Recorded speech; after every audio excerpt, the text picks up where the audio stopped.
Hello, I welcome you all once again to my channel Explore Education. I am Dr. Rashmi Singh, Assistant Professor, Department of Education, SS Khanna Girls Degree College, University of Allahabad. And this time I am going to discuss with you strategies for environmental protection. We have discussed the nature of environmental protection earlier to this. हमने बात की है कि पर्यावरण संरक्षण की प्रकृति क्या है और अब हम बात करेंगे कि क्या नीतियां क्या आव्यूह रचना हम इसके लिए अपनाते हैं कि पर्यावरण को कैसे सुरक्षित रखा जाए, है ना। तो सीधे ही स्ट्रेटेजीज पे बात करते हैं क्योंकि प्रोटेक्शन पे बात कर चुके हैं, हम लोग नेचर पे बात कर चुके हैं। तो पॉलिसी एंड रेगुलेटरी स्ट्रेटेजीज इसके लिए इस्तेमाल की जाती है, मतलब हम नीतियां बनाते हैं कि हम कैसे पर्यावरण को सुरक्षित रखेंगे। इन्वायरमेंटल लॉज होते हैं, इम्पैक्ट असेसमेंट किया जाता है कि हमने ये किया तो उसका क्या इम्पैक्ट पड़ा, and regulatory frameworks concepts like biodiversity, net gain, ensure development projects, enhance ecological value. यानी कि पहली जो स्ट्रेटजीज की है वो पॉलिसी से आती है कि हमने पॉलिसी बना दी कि इन्वायरमेंट को ऐसे प्रोटेक्ट करना है। दूसरा, sustainable development and circular economy. आजकल सर्कुलर इकोनॉमी की बहुत बात हो रही है ना। पहले क्या था, हम लीनियर इकोनॉमी थी, टेक मेक और डिस्पोज, मतलब लिया पर्यावरण से कुछ बनाया और उसको पर्यावरण में ही फेंक दिया, जो खराब माल था, जो उसका अपशिष्ट था। वहां से अब हम सर्कुलर सिस्टम की ओर आ गए हैं कि हमको सर्कुलर चलाना है इकोनॉमी। यह भी बात हुई थी ना कि इकोनॉमी भी हमको इस तरह से बढ़ानी है कि वो सस्टेनेबल डेवलपमेंट के अलाइनमेंट में हो। तो इकोनॉमी में भी सस्टेनेबल डेवलपमेंट की जब बात होती है एकीकरण करने की, तो सर्कुलर इकोनॉमी की बात होती है। सर्कुलर इकोनॉमी, इससे होता क्या है, वेस्ट को हम रिड्यूस करते हैं और animations by reusing and recycling, है ना, हमने उसको फिर से यूज कर लिया, मतलब कि जो हमने कुछ बनाया उसका जो वेस्ट निकल रहा था वो किसी दूसरे प्रोडक्ट का वो रॉ मटेरियल बना लीजिए और उसको उसमें इस्तेमाल कर लीजिए, तो जो आपका वेस्ट जो आप पर्यावरण में निकाल रहे थे वो कम हो जाएगा। इसको सर्कुलर इकोनॉमी कहते हैं। Integration of sustainability into industries like agriculture, energy and construction, है ना। ठीक है। अच्छा, फिर उसके बाद टेक्नोलॉजिकल इनोवेशंस। देखिए 2025 में बहुत सारी नई चीजें आ गई, हमें पता ही है कि हम हर जगह टेक्नोलॉजी का इस्तेमाल कर रहे हैं। तो recent advancements are transforming environmental protection, जैसे कार्बन कैप्चर एंड यूटिलाइजेशन की बात हो रही है, CCUS, कि हम कैप्चर कर सकें वो जो कार्बन निकल रहा है, वही तो नुकसान कर रहा है ना पर्यावरण को जाके। Converting carbon dioxide into construction materials, हम कैसे कार्बन डाइऑक्साइड से कुछ कंस्ट्रक्शन कर सकें। Advance materials for efficient carbon capture, मतलब कार्बन को कैप्चर करने के लिए कुछ मटेरियल बनाए जाएं।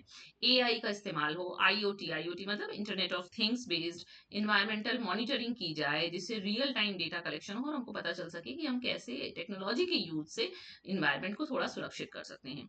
ब्लॉकचेन बेस्ड कंप्लायंस सिस्टम हो, है ना, जिससे पॉल्यूशन कंट्रोल में इंश्योरिंग, मतलब हम ट्रांसपेरेंसी को इंश्योर कर सकें। इन सभी इनोवेशन से जो इन्वायरमेंटल प्रोटेक्शन है वो अब क्या हो गया है, डेटा ड्रिवन हो गया है, यानी कि आंकड़ों से सारा काम चल रहा है AI के जमाने में। तो ये नए ट्रेंड थे। फिर अब जो बात होती है वो होता है नेचर बेस्ड सॉल्यूशन, यानी कि हम रीस्टोर करें किसको, फॉरेस्ट को। आपने देखा होगा, पढ़ा होगा कई जगह कि यहाँ पहले बहुत मरुस्थल था, बहुत बंजर भूमि थी, और अब यहाँ देखिए लहलहाते पेड़ पौधे हैं और इनको जंगल बनाया जा रहा है, मतलब रीस्टोर किया जा रहा है। हमने इतने वृक्ष काटे हैं कि अब हमारे पास और कोई चारा नहीं है कि वृक्ष पुनः लगाएं, है ना। वेटलैंड्स को, मैंग्रोव को, इन सभी का रिस्टोरेशन चल रहा है। ये नेचर बेस्ड सोल्यूशन है कि हम नेचर से ही सोल्यूशन मांगे फिर से। Enhancing ecosystem services such as carbon sequestration and flood control, है ना। Increasing global emphasis on afforestation and habitat restoration, यानी कि हम एफॉरेस्टेशन यानी कि पेड़ों को कम काटें, ये पूरे विश्व में इस पर जोर है आजकल। फिर जियो इंजीनियरिंग एंड क्लाइमेट इंटरवेंशन चल रहे हैं। Emerging techniques like solar radiation management, ये सब नए नए टर्मिनोलॉजी है, नया नया ट्रेंड है जो चल रहा है एनवायरमेंटल प्रोटेक्शन में, है ना। इनका उद्देश्य क्या है कि ग्लोबल वार्मिंग को कम किया जाए बाई रिफ्लेक्टिंग सनलाइट, है ना। सोलर रेडिएशन मैनेजमेंट पे भी काम चल रहा है। थ्रू दो controversial, they represent last resource strategies in climate governance. तो ये सब नया नया कंसेप्ट है सब। और क्या है, community participation and behavioural changes, है ना, कि भाई पब्लिक को अवेयर करो, पब्लिक का पार्टिसिपेशन सीख करो, सस्टेनेबल लाइफस्टाइल आदमी इस्तेमाल करे, ग्रास रूट पे काम करें, हम एकदम जड़, मतलब कि हर आदमी इस पे काम करे। लोकल गवर्नेंस जो है वो अपना एक इस्तेमाल, एक क्रूशियल रोल प्ले कर सकते हैं। तो शिफ्ट किधर से किधर हो जाएगा, रिस्पॉन्सिबल कंजम्पशन की तरफ शिफ्ट हो जाएगा हमारा, इथिकल प्रैक्टिसेस की भाई हम कोई भी काम करें तो हम सोचें कि पर्यावरण को उससे क्या नुकसान हो रहा है, तो हम थोड़ा रिस्पॉन्सिबल तरीके से कंजम्पशन करेंगे।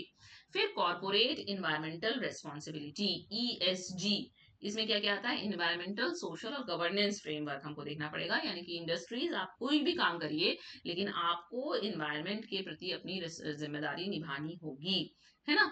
Increasing accountability in supply chains and production processes, आपको अपनी जवाबदेही सुनिश्चित करनी होगी कि आप पर्यावरण को क्षति नहीं पहुंचा रहे हैं अपने किसी भी विकास कार्य में।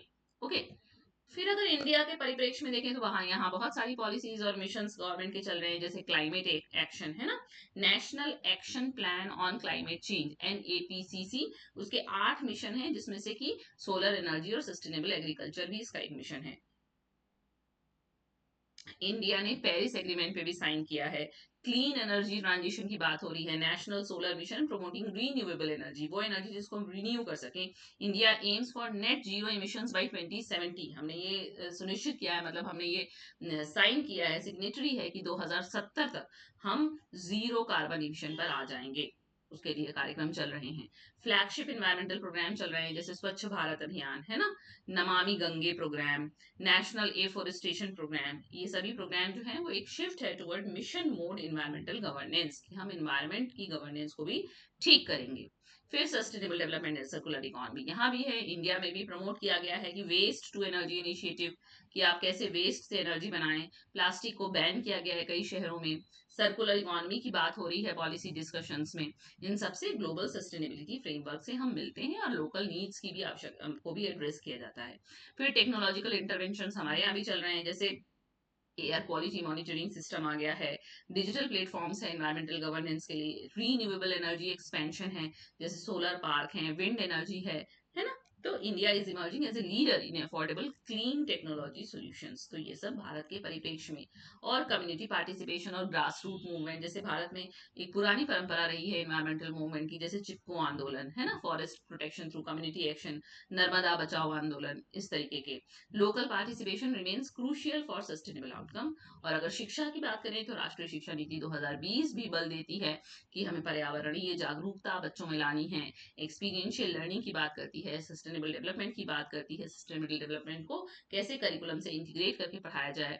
This highlights the role of education in shaping environmentally responsible citizen. इससे क्या होगा कि शिक्षा की दृष्टिकोण से, शिक्षा के द्वारा हम वैसे सिटीजन्स बना सकेंगे, वैसे नागरिक बना सकेंगे जो एनवायरमेंट के प्रति जिम्मेदार हों। कंक्लूजन रूप में हम कह सकते हैं कि environmental protection in India reflects A dynamic interplay between tradition and modernity, यदि आधुनिकता से भी हम जुड़े हुए हैं और हम अपनी जड़ों से भी जुड़े हुए हैं, डेवलपमेंट और sustainability, policy and practice. While significant progress has been made through policies and programmes, हालांकि बहुत सारी अपनी उन्नति और बहुत सारा वृद्धि इसमें हुई है, लेकिन अभी भी बहुत सारे चैलेंजेस हैं जिससे कि हम इफेक्टिव इम्प्लीमेंटेशन कर सकें और हमें वो आउटकम मिल सके जो हम चाहते हैं। The future of environmental protection in India lies in, कैसे हमारा भविष्य पर्यावरण के क्षेत्र में सुरक्षित होगा, कि गवर्नेंस को स्ट्रेंथन किया जाए, सस्टेनेबल लाइफस्टाइल को बढ़ाया जाए, टेक्नोलॉजी का इस्तेमाल बढ़ाया जाए, कैसे आप पर्यावरण को सुरक्षित रखने में और कम्युनिटी पार्टिसिपेशन को भी बढ़ाया जाए।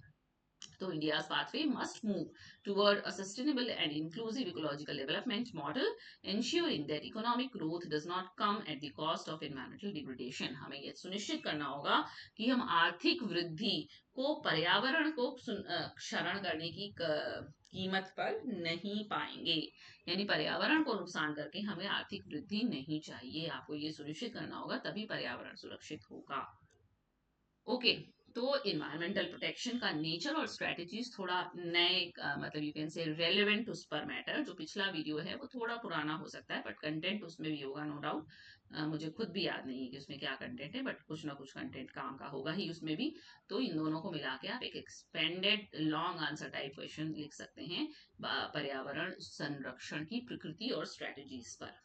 Okay, so thank you and don't forget to like and subscribe my channel Explore education.